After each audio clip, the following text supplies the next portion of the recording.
जीवतिया या जीवित पुत्रिका दोनों ही नाम से जाना जाता है। आज हम जीवतिया की पूजा विधि समझेंगे, साथ ही साथ जीवतिया पुत्रिका व्रत कथा भी पढ़ के आपको सुनाएंगे। पौराणिक कथा के अनुसार गंधर्व राज्य जीमूतवाहन बड़े ही धर्मात्मा पुरुष थे।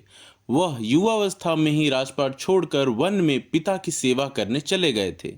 एक दिन भ्रमण करते हुए उन्हें नाग माता मिली। उन्हें देखकर जीमूतवाहन ने उनके विलाप करने का कारण पूछा। नाग माता ने उन्हें बताया कि नागवंश गरुड़ से काफी परेशान है। उन्होंने बताया वह वंश की रक्षा करने के लिए गरुड़ से समझौता किया था कि वह प्रतिदिन उसे एक नाग देंगे, जिसके बदले में वह हमारा सामूहिक शिकार नहीं करेगा।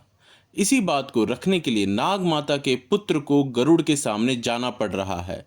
नाग माता की बात सुनकर जीमूतवाहन ने नाग माता को वचन दिया कि वह उनके पुत्र को कुछ नहीं होने देंगे और वह उनके जीवन की रक्षा करेंगे। तभी जीमूतवाहन ने नाग माता के पुत्र की जगह कपड़े में खुद को लपेटकर गरुड़ के सामने खुद को पेश किया, उसी जगह पर जहां गरुड़ आया करता था। कुछ ही देर में गरुड़ वहां पहुंचा और जीमूतवाहन को अपने पंजे में दबाकर पहाड़ की तरफ उड़ान शुरू कर दिया। गरुड़ को उड़ते समय कुछ अजीब सा महसूस हुआ। उसने सोचा, इस बार सांप की हमेशा की तरह चिल्लाने और रोने की आवाज क्यों नहीं आ रही। यह सोचकर गरुड़ तुरंत कपड़े के हटाना शुरू कर दिया। कपड़े हटते ही उसने वहां सांप की जगह जीमूतवाहन को पाया। तब जीमूतवाहन ने सारी कहानी गरुड़ से कह सुनाई। यह बात सुनकर गरुड़ ने जीमूतवाहन को छोड़ दिया और सांपों को ना खाने का वचन भी दे दिया। इस प्रकार नाग माता और उनके परिवार की सुरक्षा सुनिश्चित हो पाई। जीवित पुत्रिका व्रत पूजा विधि को समझेंगे।